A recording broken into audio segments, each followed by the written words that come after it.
le Campo Santo, Monsieur A. Briseux. Ô désolation, ô misère profonde, désespoir éternel pour les âmes du monde. Sol de Jérusalem, que tant d'hommes pieux ont baigné de sueur et des pleurs de leurs yeux. Sainte terre enlevée au mont de la Judée, et du sang des martyrs encore tout inondé. Sainte terre des morts qui porta le Sauveur, toi, tout franc chrétien baisé avec ferveur, tu n'es plus maintenant qu'une terre profane, un sol où toute fleur d'hypérie se fane, un terrain sans verdure et délaissé des cieux, un cimetière aride, un cloître curieux, qu'un voyageur parfois dans sa course rapide heurte d'un pied léger et d'un regard stupide.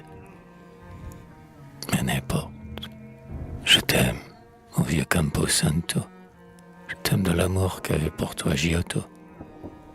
Tout désolé qu'il est, ton cloître solitaire est encore à mes yeux le plus saint de la terre.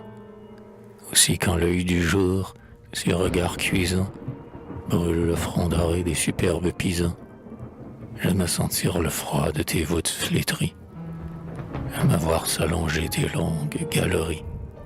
Et là, silencieux, le front bas, le pied lent, comme un moine qui passe et qui prie en allant.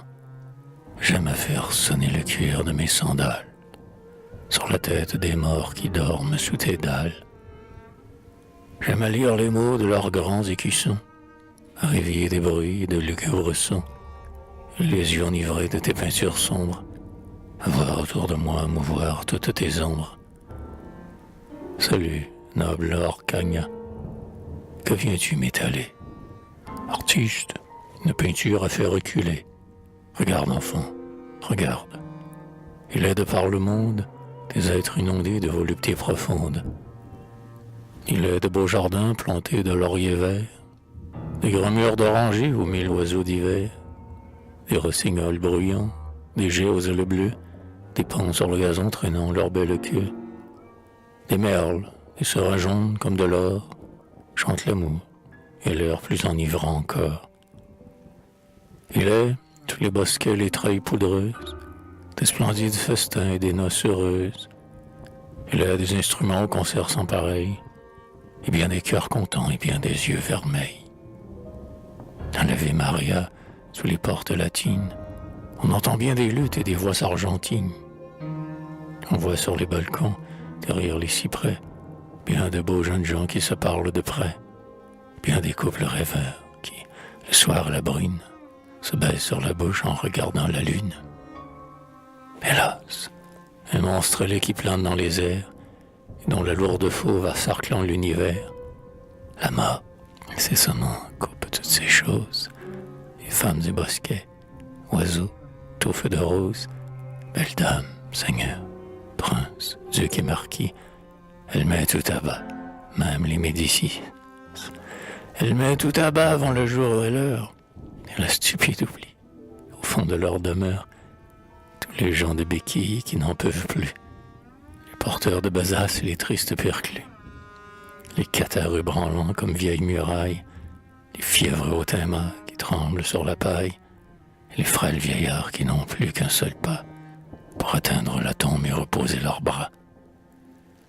Tous ont beau l'implorer, elle n'en a point cure. La mort vole au palais sans toucher la masure. Elle jette à tout vent les plaintes et les voix, ses corps vermoulus comme d'antiques bois. La vieille aime à lutter. C'est un joueur en veine qui néglige les coups dont la chance est certaine. Enfant, ce n'est point tout. Enfant, regarde encore. La montagne se branle au fanfare du corps. Sous le galop des chiens entend sonner la pierre.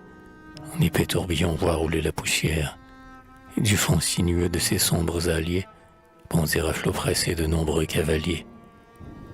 Ce sont de francs chasseurs qui courent la campagne, de grands seigneurs toscans, des princes d'Allemagne, avec de beaux habits chamarrés d'écussons, des hausses de velours, de lourds caparaçons, des couronnes de ducs alentour des casquettes, des faucons sur les poings, des plumes sur les têtes, et des hommes nerveux, retenant en palan, des lévriers lancés sur leurs 4 pieds blancs.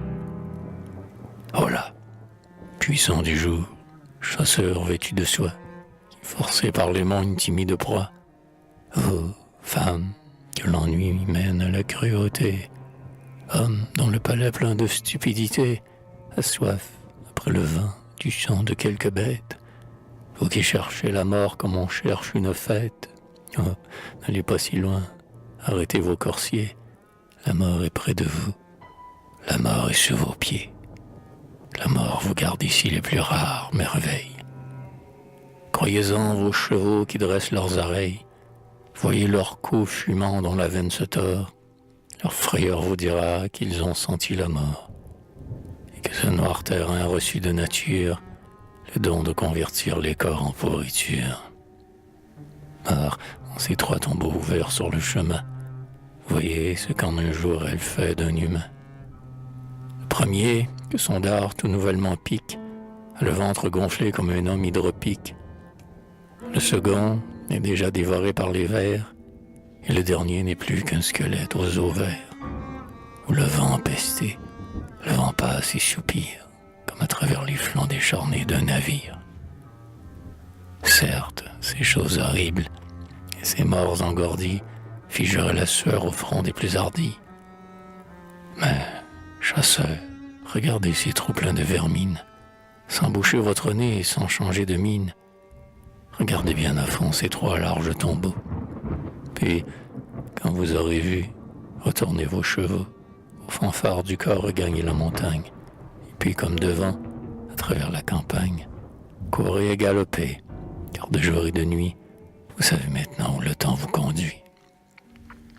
Mais tandis que la fièvre et la crainte féconde assiègent les côtés des puissants de ce monde, que l'éternel regret des douceurs des ci-bas leur tire des soupirs à chacun de leurs pas, que l'horreur de vieillir et de voir les années pendre comme une barbe à leur tête veinée arrose incessamment d'amertume et de fiel le peu de jours encore que leur garde le ciel, tandis que sur leur front comme sur leur rivage habitent les brouillards et de sombres nuages, le ciel, au-dessus d'eux éblouissant d'azur, épand sur la montagne un rayon toujours pur.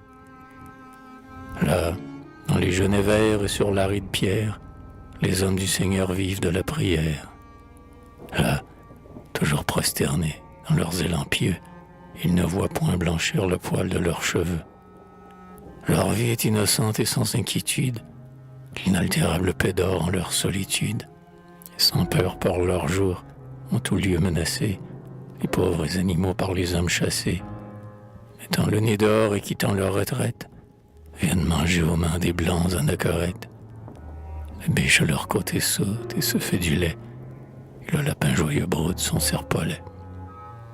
Heureux, oh, bienheureux qui, dans un jour d'ivresse, a pu faire au Seigneur le don de sa jeunesse, et qui, prenant la foi comme un bâton noueux, a gravi loin du monde un sentier montueux.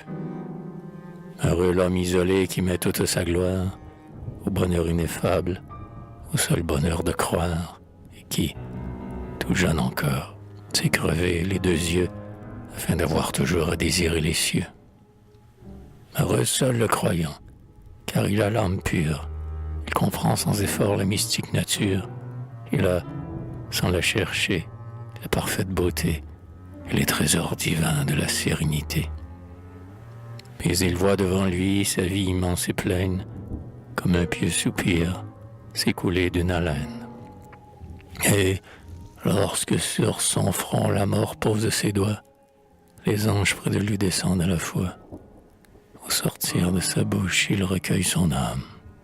Mais, croisant par-dessus leurs deux ailes de flamme, l'emporte toute blanche au céleste séjour, comme un petit enfant qui meurt sitôt le jour. Heureux l'homme qui vit et qui meurt solitaire. Enfant, telle est mon œuvre, et l'immense mystère que mon doigt monacal a tracé sur ce mur. La forme en est sévère et le contour est dur, mais j'ai fait de mon mieux. J'ai peint de cœur et d'âme la grande vérité dont je sentais la flamme. Et comme un jardinier qui bêche avec amour, sur mon pinceau courbé, j'ai sué plus d'un jour. Puis, quand j'ai vu tomber la nuit sur ma palette, J'ai croisé les deux bras, me reposant la tête sur le coussin sculpté de mon sacré tombeau, comme mes devanciers, le Dante et le Giotto. J'ai fermé gravement mon œil mélancolique et me suis endormi, vieux peintre catholique, en pensant à ma ville et croyant fermement voir mon œuvre et ma foi vivre éternellement. Dors, dors, Arcagna, dans ta couche de pierre, et ne rouvre jamais ta pesante paupière. Reste les bras croisés dans ton linceul étroit. Car si des flancs obscurs de ton sépulcre froid, comme un vieux prisonnier, il te prenait envie de contempler encore ce qu'on fait dans la vie, si tu levais ton marbre et regardais de près, ta douleur serait grande, et les sombres regrets reviendraient habiter sur ta face amaigrie. Tu verrais, Arcagna, ta piste enchérie, comme une veuve, assise aux rives de l'Arno, écouter solitaire à ses pieds couler l'eau. Tu verrais le Saint-Dôme avec de grandes herbes, et le long de ses murs les cavales superbes, monter et se jouant à chaque mouvement, emplir le lieu sacré de leur hennissement. Tu verrais que la mort dans les lieux où nous sommes n'a pas plus respecté les choses que les hommes. Et reposant tes bras sur ton cintre étouffé, tu dirais, plein d'horreur, la mort a triomphé. La mort, elle est sur l'Italie entière. L'Italie est toujours à son heure dernière. Déjà sa tête antique a perdu la beauté, et son cœur de chrétienne est froid à son côté. Rien de sain ne vit plus sous sa forte nature, et, comme un corps usé faute de nourriture, ses larges flancs lavés par la vague des mers ne se raniment plus au céleste concert. Ah, c'est en vain qu'au pied de l'immobile archange, le canon tonne encore des créneaux de Saint-Ange, que Saint-Pierre au soleil, sur ses degrés luisants, voit remonter encore la pompe des vieux ans. Quoi bon tant de voix, des cris de cantiques, les milliers d'encensoirs fumant sous les portiques, le cœur des prêtres saints déroulant ses anneaux, et la pourpre brûlante au flanc des cardinaux. Pourquoi le dais splendide avec son front qui penche, et le grand roi vieillard, dans cette tunique blanche, superbe et les deux pieds sur le dos des Romains, sous son trône flottant bénissant les humains. Mort, sont tous ces bruits et cette pompe sainte, car il ne passe plus le Tibre et son enceinte. Mort est ce vain éclat, car il ne frappe plus que des fronts de vieillards ou de pâtres velus. Tous ces chants n'ont plus rien de la force divine. C'est le son maigre d'une vieille ruine. C'est le cri d'un cadavre encore droit et debout, au milieu des corps morts qui l'entourent partout. Hélas, la foi de ce sol est bannie. La foi n'a plus d'accent pour parler au génie, plus de voix pour lui dire, en lui prenant la main, bâtis-nous vers le ciel un immortel chemin. La foi, source féconde, en sublime rosée, ne peut plus retomber sur cette terre usée, et remuant la pierre au fond de ses caveaux, faire jaillir le marbre en milliers de faisceaux. La foi ne pose plus de sublimes colonnes, plus de dômes d'airain, plus de triples couronnes, plus de parvis immenses, à faire 1000 pas, plus de larges croix grecques étalant ses longs bras, plus de ces grands Christ d'or au fond des basiliques, penchant sur les mortels leurs regards angéliques, plus d'artistes brûlants, plus d'hommes primitifs, ébauchant leurs croyances en très secs et naïfs, de pieux ouvriers s'en allant par les villes, travailler sur les murs comme des mains serviles, plus de parfums dans l'air, de nuages d'encens, de chants simples et forts, et de maîtres puissants, versant, dans les grands jours, de leur harpe bénie, sur les fronts inclinés des torrents d'harmonie. Rien, absolument rien. Et cependant la mort ébranle sous ses pas ce qui semblait si fort. Elle est toujours robuste, et toujours, chose affreuse, elle poursuit partout sa marche désastreuse. Chaque jour elle voit sur quelques monts lointains, comme un feu de berger, le culte qui s'éteint. Chaque jour, elle entend un autel qui s'écroule et, sans se relever, passer auprès la foule. Et l'image de Dieu dans ces débris impurs semble tomber des cœurs avec les pans des murs. Le vieux catholicisme est morne et solitaire. Sa splendeur à présent n'est qu'une ombre sur terre. La mort l'a déchiré comme un vêtement vieux. Pour longtemps, bien longtemps, la mort est dans ces lieux.